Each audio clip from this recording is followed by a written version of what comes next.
11장 28절에서 32절. 그래서 11장 28절에서 32절입니다. 믿음과 관련된 말씀이죠. 그래서 11장 28절에서 32절입니다.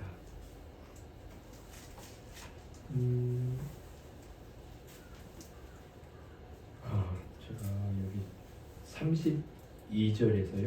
32절에서 38절까지예요. 예, 제가 숫자를 좀 잘못했네요. 32절에서 38절까지. 제가 읽고 형제자매님들께서 다음 읽으시고 교대로 읽도록 하겠습니다. 내가 무슨 말을 더하리요? 기드온, 바락, 삼손, 입다, 다윗 및 사무엘과 선지자들의 일을 말하려면 내게 시간이 부족하리로다.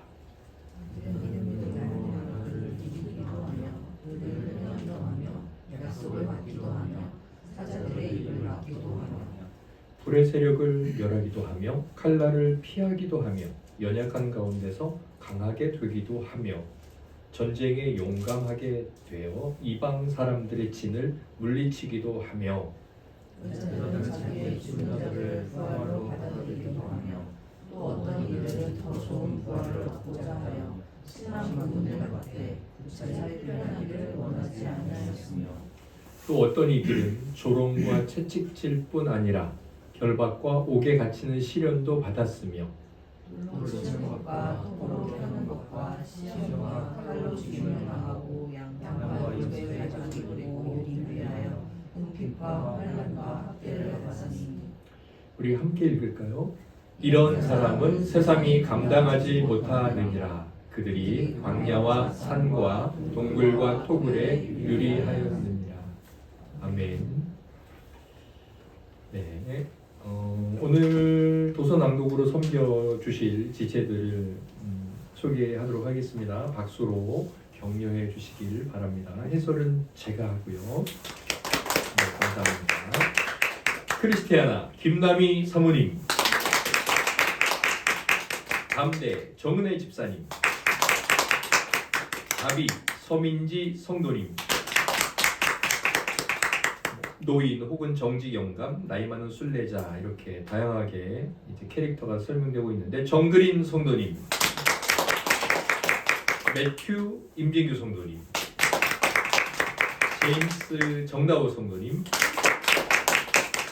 웬 남자와 가이오는 이명수 집사님. 네, 보면 174페이지.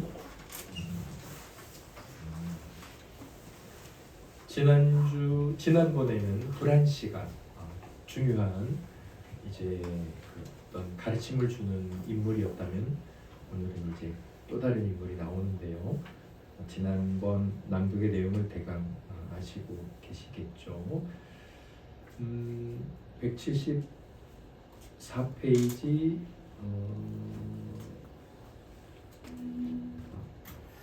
정직부터 읽으시면 될 것 같습니다. 정직 밑에서부터 7째 줄, 네, 7째 줄부터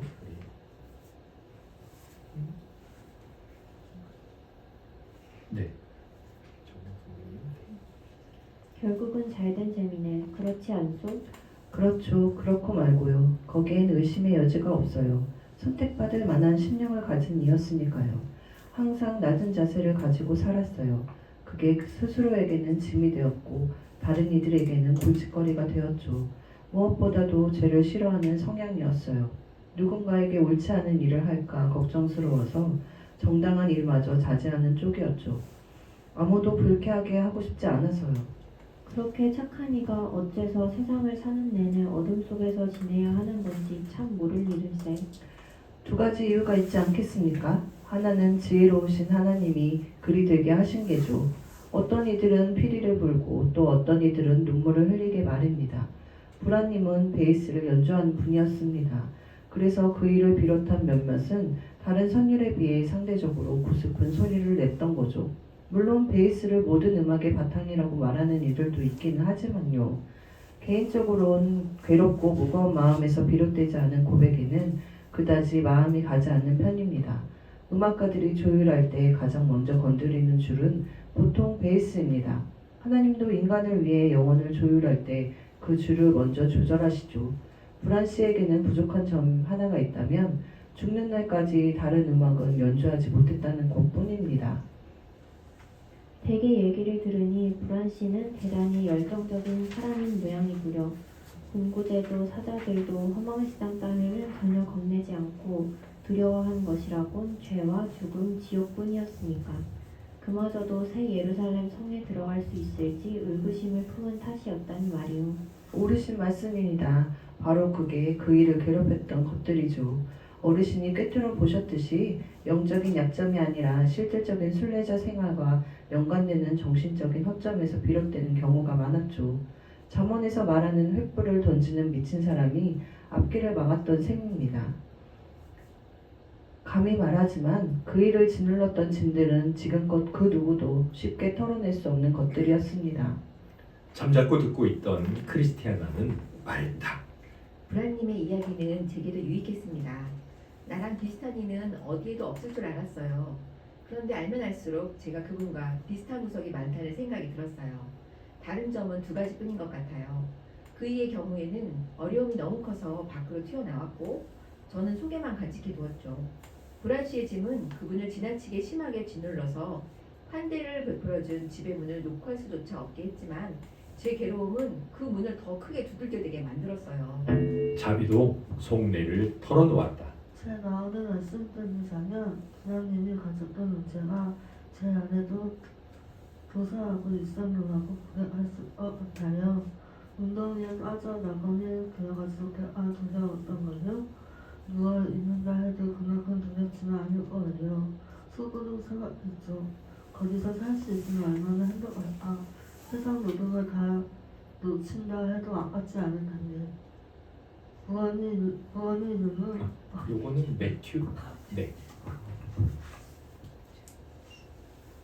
구원을 이루는 무언가를 품기에 제 자신은 아직도 한참 멀었다고 생각하게 만드는 단 한 가지를 꼽으라면 단연 두려움이에요. 이렇게 착한 아저씨도 이런 저와 다르지 않다면 저 역시 그분처럼 구원을 받을 수 있지 않을까요? 매튜도 거들었다. 그러자 옆에 있던 제임스도 말을 보탰다. 두려움이 없으면 은혜도 없죠. 지옥에 대한 두려움이 있는 곳에 늘 은혜가 따르는 건 아니겠지만 하나님을 향한 두려움이 전혀 없다면 거기엔 은혜도 없다고 확신해요. 이들의 이야기를 다 듣고 있던 담대는 제임스를 바라보며 답했다. 참 좋은 지적이고 구나. 제임스의 핵심을 제대로 짚었어. 하나님을 두려워하는 게 지혜의 시작이니까 말이다. 그런데 아직 시작도 하지 못했다면 당연히 중간도 끝도 없게 마련이지. 자, 브란 씨에 대한 이야기는 이쯤에서 마무리 짓기로 하자꾸나. 작별 인사는 이렇게 전하면 어떨까? 그래요. 브라님, 그대는 두려워했어요. 그대의 하나님을. 그리고 혹시라도 당신이 무심결에 무슨 짓을 저지르진 않을까 무서워했죠. 여기 사는 동안 그분을 저버리게 만들 일을. 깊은 수렁과 웅덩이를 두려워했던가요? 이를 두려워하지 않을 리가 어디 있으랴. 당신의 지혜를 갖지 못한 연유로 스스로를 망치고 있을 뿐. 꿈에서 보니 순례자 일행은 끊임없이 이야기를 주고받으며 길을 걷고 있었다. 담대가 브란 씨의 내력을 다 들려주고 나서 이번에는 정직이 다른 이의 사연을 풀어내기 시작했다. 주인공의 이름은 아집이었다. 노인은 단언했다. 스스로 순례자인 척하지만 그 친구는 절대로 이 길 들머리에 있는 문을 지나지 않았을 걸세. 그이와 그런 얘기를 나눠보셨어요? 그럼 한두 번 물어본 게 아니야. 하지만 이름 그대로 완고하기 짝이 없었다네. 인간이니 논리니 분복이니 하는 것 따위에는 아예 신경도 쓰지 않았지. 제 마음에 내키는 일이면 무엇이든 가리지 않고 행동으로 옮겼네. 무엇으로도 그 고집을 꺾을 수 없었어. 저런, 그 양반은 어떤 원칙에 따라 살고 있는 걸까요? 어르신은 알고 계시죠? 순례자들처럼 덕을 좇을 뿐만 아니라 동시에 악도 추구해야 한다는 믿음을 지녔다오. 둘 다 행하면 어김없이 구원을 받는다고 말합니다. 정말이요? 더없이 훌륭한 이들조차 순례자의 선행만이 아니라 악한 무리의 악행에도 발을 담글 수 있다는 뜻이라면 딱히 꼬집을 이야기도 아니지 않습니까? 어떤 악도 철저하게 피할 수 있다고 누가 장담하겠어요. 매사에 조심하고 노력해야 할 뿐이죠. 하지만 이번에는 그런 의미가 아닌 것 같은 느낌이 드는군요. 제 판단이 맞다면 어르신의 말씀은즉슨 그는 악행도 별 문제 없다는 입장을 보인다는 거죠? 그렇지, 바로 그런 뜻일세. 그자는 그렇게 믿었고 또 그렇게 행동했다네. 아니 도대체 무슨 근거로 그런 터무니없는 소리를 한답니까? 성경 말씀이 제 주장을 확실히 뒷받침하노라고 큰 소리를 칩디다. 어르신 조금 더 자세히 말씀해 주시겠어요? 그럽시다. 예를 들면 다윗은 남의 아내와 부정한 관계를 맺었는데도 하나님의 사랑을 받았으니 그런 짓을 해도 괜찮은 게 아니겠냐는 논리지. 솔로몬은 많은 여인들을 거느렸으니 자기도 그럴 수 있는 게 아니냐고 하더군. 사라나 이집트의 경건한 선파들도 거짓말을 했고 라합은 거짓말 덕에 목숨까지 건졌으니 헛말 좀 하기로서니 그게 무슨 큰일이나 되겠느냐고도 하고, 제자들은 주님의 분부를 따라 주인이 뻔히 있는 당나귀를 끌어왔으니 자기도 그럴 수 있다고 합디다. 야곱도 간교한 속임수와 위장으로 아버지의 유산을 물려받았으니 제가 그런 짓을 한들 문제될 게 뭐 있겠냐는 논리지. 정말 야비한 수작이군요. 그런 생각을 품고 사는 게 분명한가요? 성경까지 끌어다 대며 대답하는 소리를 내 두 귀로 똑똑히 들었소이다. 세상 어디에도 인정하지 못할 개변입니다. 내 말뜻을 정확하게 헤아릴 필요가 있네. 누구나 그럴 수 있다는 게 아닐세. 만일 그런 일을 했던 성경 속 인물들만큼 덕을 쌓았다면 그이들과 똑같은 짓을 해도 괜찮다는 얘기였다고. 하지만 그보다 더 그릇된 결론이 어디 있겠습니까? 선한 이들이 과거에 연약하여 죄를 지은 것이 있으니 자기는 당당하게 그와 똑같은 짓을 하겠다는 얘기 아닙니까? 돌풍에 밀리거나 돌불에 걸려 비틀대다 천장에 빠진 어린아이를 보면서 자기도 거기 뛰어들어 돼지처럼 뒹굴어도 되겠다며 쾌재를 부르는 꼴이고요. 정욕의 권세에 그렇게까지 눈이 먼 인간이 있으리라고 누가 생각이나 하겠어요? 그런 이들은 부딪히는 돌과 걸려 넘어지게 하는 바위이며 그들의 말씀을 순종하지 못함으로 아니함으로 넘어지나니 이는 그들을 이렇게 정하신 것이라고 한 성경 말씀이 참으로 옳습니다. 스스로 악한 짓을 저지르는 이들도 경건한 이들의 덕성을 가질 수 있다는 생각 역시 다른 주장만큼이나 허무맹랑한 착각입니다. 하나님의 백성들이 저지른 죄에 마치 개가 제 배설물을 핥아먹듯 몰두하는 게 그 애들과 똑같은 덕성을 가졌다는 증표가 될 수는 없죠. 또 이런 소리를 하고 다니는 자들이 하나님을 향해 믿음이나 사랑을 드러낼 수 있으리라고는 생각도 못하겠어요. 어르신은 분명 이런 헛소리를 매섭게 반박하셨을 텐데 그 애는 뭐라고 하던가요? 참 기가 막혀서 말 따로 행동 따로보다는 말하는 대로 행동하는 게 더 정직한 게 아니냐고 대못습니다. 사악한 대꾸로군요. 정욕을 제어하는 굴레를 늦춰서는 안 된다고 생각하면서도 힘에 붙여 풀어주는 것도 나쁘지만 거칠 것 없이 죄를 지어가면서 그것을 눈감아 주십사 애원하는 건 훨씬 더 못된 짓이죠. 전자는 보는 이들을 의도치 않게 실족하게 만들지만 후자는 의도적으로 함정에 끌어들이는 셈이니까요. 입 밖으로 내지 않을 뿐 이런 생각을 품은 이들이 숱하게 많다네. 그러니 순례자의 길을 가는 게 그토록 존중을 받지 못하는 걸세. 정말 맞는 말씀입니다. 참으로 애석한 일이에요. 하지만 낙원의 임금님을 두려워하는 이들이라면 모든 걸 뒤로하고 길을 떠나게 마련이죠. 세상에 별별 희한한 주장들이 다 있죠. 죽을 때 회개하면 되니까 너무 서두를 필요 없다는 얘기도 들어봤어요. 어리석이 없는 짝이 없는 소리죠. 일주일에 30km씩 평생 달려야 하는 이가 마지막 날 마지막 순간까지 출발을 미루고 또 미루는 꼴입니다. 100번 맞는 말씀. 스스로 순례자라고 믿는 이들 가운데 대다수가 그렇게 산다네. 보다시피 난 늙은일세. 오랜 세월 이 길을 걸으면서 별의별 일을 다 지켜봤다고. 온 세상을 눈앞에서 쥐락펴락할 듯 설치다가 채 며칠 넘기지 못하고 광야에서 목숨을 잃어 끝내 약속의 땅을 보지 못하는 이들도 목격했고, 처음에는 아무 보장도 없이 길을 떠나 단 하루도 살 수 없을 것 같았던 이들이 나중에는 정말 훌륭한 순례자가 되는 경우도 보았소. 서둘러 가다가 불이 나게 되돌아오는 이들도 만났지. 처음에는 순례자의 삶을 친히 말에게 칭송하지만 얼마 후에는 헐뜯기에 혈안이 되는 이들도 있었다오. 처음에는 하늘나라가 분명히 존재한다고 적극적으로 이야기하면서 거기에 바라보고 출발하지만 거지반 갔다가 다시 돌아와서는 천국 따위는 없노라고 말을 바꾸는 이들이 있다는 소문도 들었소. 해방꾼을 만나는 경우에는 이만저만 대처하겠노라고 허풍을 떨다가 누가 조금 얼러대기라도 하면 믿음도 순례길도 다 내팽개치고 달아나는 부류도 있답니다. 이런 이야기들을 나누며 걸어가고 있는데 맞은편에서 웬 남자가 허겁지겁 달려오더니 다급하게 말했다. 신사분들 그리고 연약한 여성 여러분, 목숨을 부지하시려거든 어서들 돌아서시오. 저 앞에 강도떼가 기다리고 있소. 담대가 나서서 당당하게 대꾸했다. 작은 믿음을 습격했던 새 불안당을 이루는 모양이구려. 맞설 준비가 되어 있으니 걱정 마시오. 일행은 계속 앞으로 나아갔다. 모퉁이를 돌 때마다 혹시 악당들이 나타날까 구석구석을 살폈다. 하지만 담대히 명성을 들었든지 아니면 다른 사냥감을 찾았든지 강도들은 순례자들 앞에 모습을 보이지 않았다.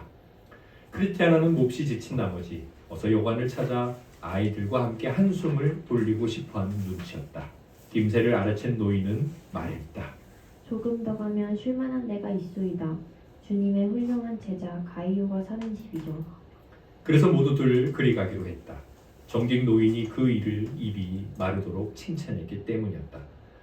집에 도착하자 기척도 내지 않고 안으로 불쑥 들어갔다. 여관에서는 문을 두드리지 않는 그 지역의 풍습이었다. 마당에서 기별하자 곧바로 주인이 달려나왔다. 순례자들은 이곳에서 하룻밤 묵어가길 청했다. 가이오는 냉큼 대답했다. 진실한 분들이라면 당연히 그럴 수 있소이다. 내 집은 순례자들을 위한 숨터라고. 여관 주인이 순례자들을 아끼는 인물이라는 말에 크리스티아나와 자비 그리고 소년들은 뛸 듯이 기뻐했다. 방을 내어달라고 부탁하자 주인은 안악들과 소년들이 쓸 방과 담대와 정직 노인이 묵을 객실을 하나씩 보여주었다. 담대는 주인에게 물었다. 혹시 저녁 식사도 할 수 있을까요? 여기 이 순례자들은 온종일 걸어서 몹시 지쳤답니다. 가요는 난처한 표정이었다. 시간이 너무 늦은 터라 밖에서 먹을 거리를 구해오기는 어렵다오. 하지만 여러분만 괜찮다면 집에 있는 재료들로 기꺼이 음식을 준비해 보겠소이다. 담대는 반색을 했다. 괜찮고 말고요. 댁에 있는 것들로 준비해 주셔도 아무 상관없습니다. 그동안 수차례 묵어봐서 이 댁에는 적당한 음식이 떨어지는 법이 없다는 걸 잘 압니다. 그러자 주인은 아래층으로 내려가 진미라는 요리사에게 여러 순례자들을 대접할 밥상을 차리라고 지시했다. 저녁 준비가 끝나자 다시 올라와 말했다. 여러분들을 친구로 환영합니다. 우리 집에 모실 수 있게 돼서 얼마나 기쁜지 모르겠소. 저녁밥을 짓는 동안 유익한 이야기를 나누며 즐거운 시간을 보내볼까요? 다들 한 목소리로 그러자고 했다. 가이오가 먼저 입을 열었다. 여기 나이 지긋한 아주머니는 어느 댁의 안부인이신지, 이쪽 젊은 아가씨는 또 어느 집안의 따님이시고. 담대가 나서서 일행을 소개했다. 이분은 옛 순례자 크리스천님의 부인입니다. 이쪽은 자제들이고요. 여기 이 아가씨는 크리스티아나님과 알고 지내던 분인데 부인의 이야기를 듣고 함께 순례에 나서게 됐답니다. 어린 친구들은 아버지를 꼭 빼어 닮아서 온 마음으로 그 뒤를 따르고 싶어합니다. 길을 가다가 지난날 순례자가 누웠던 자리나 발자국이라도 보게 되면 기쁨에 겨워 거기 누워보거나 발을 디뎌보려고 안달을 한답니다. 가이오는 말했다. 그러니까 이분이 바로 크리스천의 아내 되시는 분이고 이 친구들이 그의 아들들이라는 말씀이고요.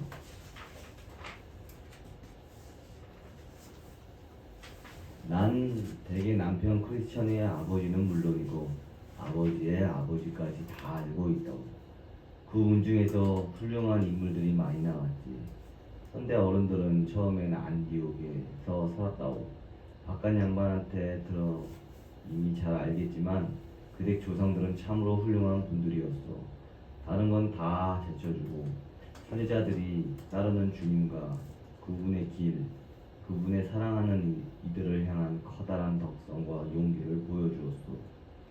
박간 양반의 친척들 가운데 여럿이 진리를 지키기 위해 온갖 시련을 겪었다는 얘기를 들었소. 남편분 가게의 첫 조상 가운데 한 분인 스데반은 돌에 맞아 돌아가셨다고. 같은 데의 야고보란 분은 칼날에 목숨을 잃었지.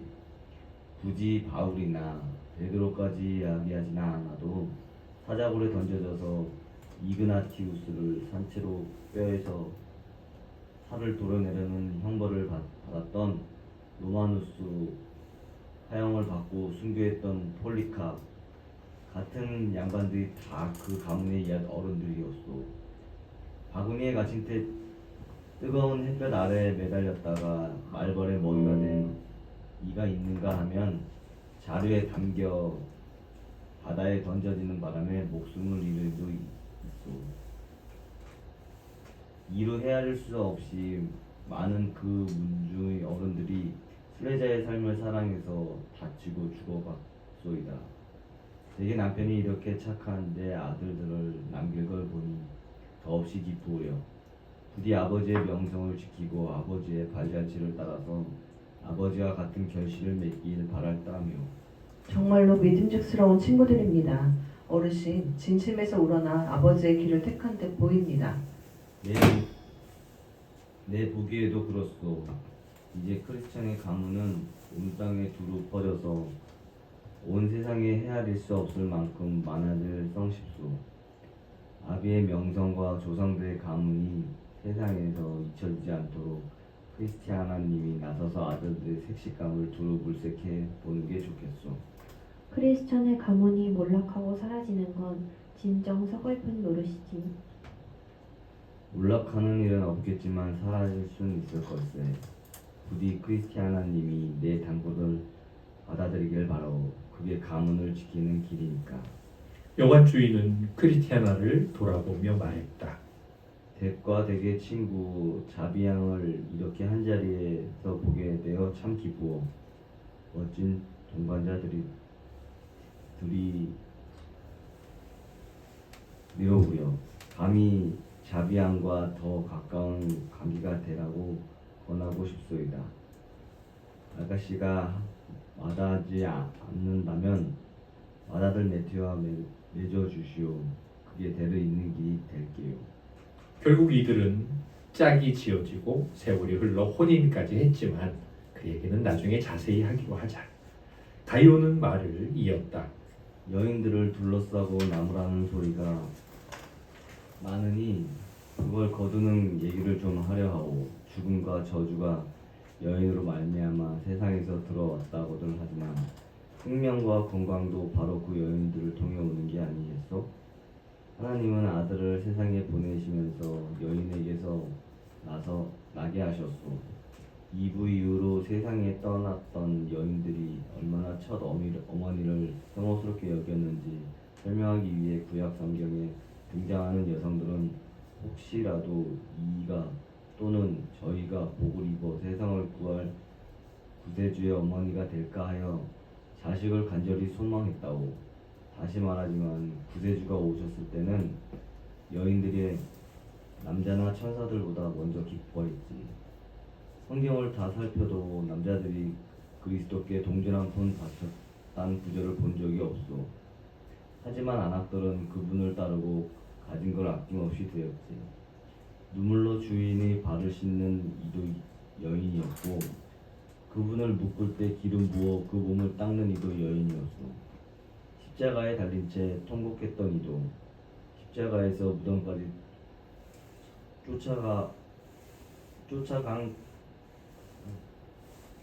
쫓아간 이도, 무덤에서 모실 때 그 곁을 지킨 것도 죄다 여인들이었소. 부활하신 날 아침 주님을 처음 본 이도, 죽음을 이기고 살아나셨다는 소식을 제자들에게 처음 알린 이도 여인들이었지. 그러므로 여인들은 얼마나 사랑을 입었고 이런 일들을 통해 우리와 더불어 생명의 은혜를 함께 나누어 가졌다고. 그때 요리사가 밥 준비가 거의 다 됐다고 알려왔다. 누군가 나와서 식탁보를 펴고 접시와 소금, 빵 따위를 가지런히 올려놓았다. 수고하셨습니다. 많은 글을 읽느라고 애쓰셨습니다. 밤늦게까지 운전하는 근무하시고 피곤한데 작은 글씨들을 읽어내느라고 애쓰셨습니다. 완고라는 이름을 가진 이 사람의 문제는 저희가 알았고요. 그러면 해결도 사실 나오는데 조금 읽으시면서 해결이 무엇인지 아셨습니까? 사실 완고는 우리들의 문제이기도 하죠. 완고는 하나님의 말씀을 듣지 못하는 사람이 아니에요. 완고는 고집스럽게 들려지는 하나님의 말씀에 자기를 꺾지 않는 자죠. 그런데 이 완고함의 원인에 대해서 나오더라고요. 우리 혹시 성도님들께서 눈치를 채셨나요? 채셨으면 말씀해 주셔도 돼요. 네. 완고의 원인은 무엇일까요?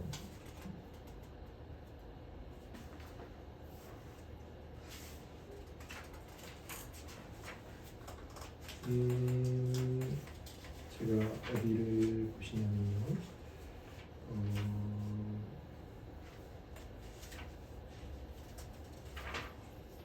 여기 182페이지에 보시면 위에 이제 정직이 이제 완고에 대해서 계속 이야기를 하죠. 사실은 뭐 이건 우리 안에 있는 한 존재를 말합니다. 예전에 보면 그 세포 만화 있었죠. 무슨 세포, 유미의 세포인가? 거기 보면 다양한 세포들 있잖아요. 우리 안에도 이제 이 완고 세포가 있는데 정직이 이렇게 말하죠. 입 밖으로 내지 않을 뿐 이런 생각을 품은 이들이 숱하게 많다네. 우리 안에 있어요. 이제 완고의 어떤 죄성이. 그러니 순례자의 길을 가는 게 그토록 존중을 받지 못하는 것이. 그래서 사람들이 우리를 개독교라고 말하죠. 그랬더니 담대가 이렇게 말합니다. 정말 맞는 말씀입니다. 참으로 애석한 일이에요. 하지만 낙원의 임금님을 두려워하는 이들이라면 모든 걸 뒤로하고 길을 떠나기 마련이죠. 그러니까 이제 완고의 원인이기도 하고 비록 완고라서 그런 비난을 받지만 이 하나님에 대한 경외감 이것으로 말미암아 다시금 또 힘을 내기도 하고 위로를 받기도 한다는 건데 이 하나님을 향한 경외는 정말 우리에게 큰 축복이고 교회가 이 시대에 왜 이렇게 됐을까 여러 이야기를 할 수 있죠. 누구 잘못이나 말할 수 있지만 궁극적으로는 교회 안에서 하나님을 향한 두려움이 없다는 거죠. 가정 안에서 한 직장인 성도님들 그 심령 안에 하나님을 향한 경외가 없다는 거예요. 그래서 그것이 우리 안에 이제 완고라는 죄성을 자극하고 그래서 아무리 말씀을 들어도 지켜내는 거죠. 자기의 성. 사실은 예루살렘 성이 아니라 바벨탑과 같은 성이죠. 그것을 끝까지 지켜내려고 하는 결국 이제 본인에게도 굉장히 큰 타락으로 이제 이어지게 되는 2월 한 달 동안 우리가 하나님을 경외하는 마음으로 잘 살아가길 원합니다. 하나님을 향한 경외감이 없다면 말씀을 읽어도 아무런 소용이 없구나 깨닫게 됩니다. 한 달간 하나님 경외, 사랑과 두려움 안에서 살아가는 복된 성도들이 되도록 저와 함께 그렇게 결단하시겠습니다. 우리 다 일어나셔서 뭔가 359장 우리가 바로 이 가운데요 크리스타나요 자비요